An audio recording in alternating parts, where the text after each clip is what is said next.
அப்படின்னு யார் சொன்னாங்கன்னு கேட்டேன். யார் மேடம்? திருமாவளவனுக்கு ரைட் ஹேண்ட்ல ஆதவ அர்ஜுன் ஒருத்தர் சுத்திட்டு இருப்பார். அவர் பேர் என்ன? ஆதவ அர்ஜுன். திருமாவளவனை கூப்பிட்டு அந்த ஆதவ அர்ஜுன் கேரக்டர் யாருன்னு கேட்கணும். இந்த லாட்ரி மார்ட்டின் ஒருத்தர் இருக்காரு தெரியுமானே? லாட்ரி மார்ட்டின் அவருடைய சன்னின்லா, மருமகன். ஆதவ அர்ஜுனுக்காகத்தான் விசிகா திருமாவளவனை தலகீழா பிளாஸ்டிக் சேர்ல உட்கார்ந்துருந்தார். எதுக்குன்னா எப்படியாச்சும் இந்த ஆதவ அர்ஜுனுக்கு ஒரு பொது தொகுதி வாங்கிடலான். இதே ஆதவ அர்ஜுன் ஒரு வருடத்திற்கு முன்பு அறிவாலயத்தில் சுத்திட்டு இருந்தார். அவர் தான் MK ஸ்டாலின் அவர்களுக்கு communication advisor, social media advisor. அதனால இந்த ஆதவ அர்ஜுனை கூப்பிட்டு, தம்பி ஒரு பிரஸ் மீட் கொடுங்க. ஏன்னா 2 கட்சியில் நீங்க சம்பந்தப்பட்டிருக்கிறீங்க. ஒன்று விசிகால சம்பந்தப்பட்டிருக்கீங்க, இன்னொன்னு ஆதவ அர்ஜுன் தம்பி இங்க சம்பந்தப்பட்டிருக்கீங்க. நீங்க யாருன்னு தமிழக மக்களுக்கு முகம் கொடுங்க. அதாவது திராவிட முன்னேற்ற கழகம் ஒரு மாநிலத்தில் கட்சி நடத்துறாங்க, 21 லோக்சபா இடத்துல நிக்கிறாங்க. எதுக்கு ஆயிரக்கணக்கான கோடி பணம் வேண்டும்? மம்தா பானர்ஜி இதே இந்திய கூட்டணியில ஒரு மாநிலத்தில் ஆட்சி நடத்துறாங்க, எதுக்கு 3300 கோடி ரூபாய் பணம் வேணும்? அதனால் விசிகே திருமாவளவன் நான் சொன்னதை சொல்லுங்க. ஆனா இந்த ஆதவ அர்ஜுன் யாரோ உங்க பாக்கெட்ல இருக்காராமா, எடுத்து வெளியிட சொன்னாரு. மார்ட்டின் அவருடைய மருமகனாமா, அவரு மூலமா தான் உங்களுக்கும் திமுகவினுடைய 90% பணம் யார் மூலமா வந்திருக்குன்னு கேளுங்க. விசிகேக்கு யார் பணம் கொடுத்தான்னு கேளுங்க. திருச்சி மாநாடு விசிகேக்கு யார் ஸ்பான்சர்னு கேளுங்க. எதுக்கு விசிகே காரங்க தக்கத்தின் தப்பக்கத்தின் குதிச்சாங்க ஒரு வாரமா? ஆதவ அர்ஜுனுக்கு சீட்டு வாங்கி கொடுக்கணும். எதுக்கு? ஃபண்டர் மேடம், ஃபண்டர் மணி. 2 பேர்த்தையும் கூப்பிட்டு கேளுங்க. இதே முதலமைச்சர் அவர்கள், அவருக்கும் ஆதவ அர்ஜுனுக்கும் சம்பந்தம் எல்லாம் புகைப்பட நைட் நான் வெளியிடுறேன். எங்கிட்ட இந்த மாதிரிலாம் பேசலாம் அரசியல் பண்ண முடியாதுங்க.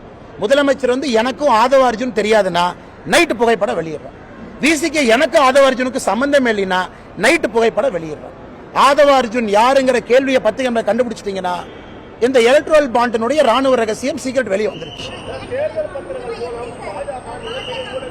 இங்க முடிச்சுட்டு இங்க வர்றேன் மேடம், முடிச்சுட்டு இங்க வர்றேன்.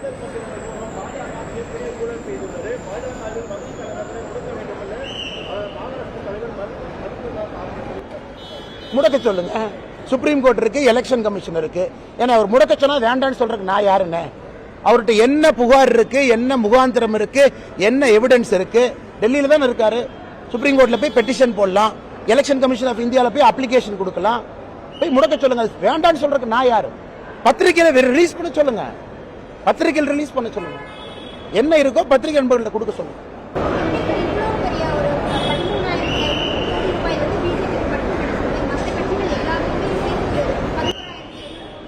இவர் எனக்கு 100 ரூபாய் கொடுக்கிறாரு. இவர் கழுத்தில் நான் கத்தி வச்சு, அண்ணே நீ 100 ரூபாய் கொடுத்தா தப்புனே, அதுல 20 ரூபாய் டிஎம்கே கொடுங்க, 20 ரூபாய் ஏடிஎம்கே கொடுங்க, இது கம்யூனிஸ்ட் நாடு, 20 ரூபாய் விசிகே கொடுங்க, எல்லாருக்கும் கொடுத்துட்டு மிச்சம் இருக்கிற 20 ரூபாய் எனக்கு கொடுங்க நான் சொல்லுவேன் நினைச்சீங்களா? இவர் வந்து எனக்கு 100 ரூபாய் கொடுக்கும் பொழுது நான் அதை வாங்குகின்றேன். அவருக்கு என்னை பிடித்திருக்கிறது, என் கட்சியை பிடித்திருக்கிறது, மோடியை பிடித்திருக்கிறது. அதையே நீங்க வேண்டாங்கிறீங்க? நான் அட்டாச் போய் கழுத்துல கத்தி வச்சு திமுக போற 100 ரூபாய் போகாதுன்னு நான் சொன்னாங்களா? பாரதிய ஜனதா கட்சிக்கு எலக்ட்ரல் பாண்ட்ல பணம் வந்திருக்குன்னா பாரதிய ஜனதா கட்சியை மக்கள் விரும்புறாங்க, பாரதிய ஜனதா கட்சி கொடுக்கறாங்க. பாரதிய ஜனதா கட்சி ஒளிவு மரம் இல்லாம ஆட்சி நடத்துறோம். இதே கேள்வியை நீங்க திமுக ஸ்டாலின் போய், அண்ணே நிக்கிறதே 21 சீட்டு, அது என்ன பிரதர்? அந்த எந்த ஊர்? பார்டர்ல இருக்கு, நம்ம பார்டர்ல constituency Gummidipoondi constituency number 1. Gummidipoondi தாரி கட்சி இல்ல, எதுக்கியா 1000 கோடி நீங்க கேட்கணும்? ஆட்சிக்கு வந்த பிறகு 460 கோடி ரூபாய் எலக்ட்ரல் பாண்ட்ல வந்திருக்கு, எதுக்குன்னு கேட்கணும். யாரு கொடுத்தாங்க டிஸ்க்ளோஸ் பண்ண சொல்லுங்க. மம்தா பானர்ஜி 3000 கோடி ஒரு மாநிலத்தில் ஒரு சாதாரண கட்சி கேட்கணும். இதுதான் கேள்வியோ தவிர, அண்ணே பிஜேபி மேல காங்கிரஸ் கட்சி சொல்லுதா, சொல்லிக்கங்க, எலெக்ஷன் கமிஷன்ல கொடுங்க, சுப்ரீம் கோர்ட்ல அதே நீதிபதிட்ட போங்க, வேண்டாம்னு சொல்றோமா?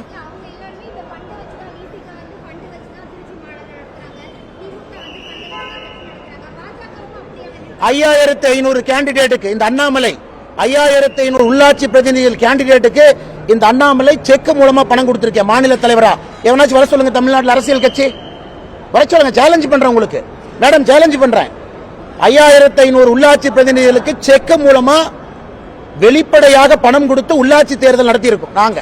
வர சொல்லுங்க, செக்ல எவ்வளவு கொடுத்தாங்கன்னு கேளுங்க, யாராச்சும் ஒருத்தன் கொடுத்தாங்களான்னு கேளுங்க. அதெல்லாம் பேச மாட்டாங்க, அதை விட்டுட்டு ஏதோ பேசுவாங்க.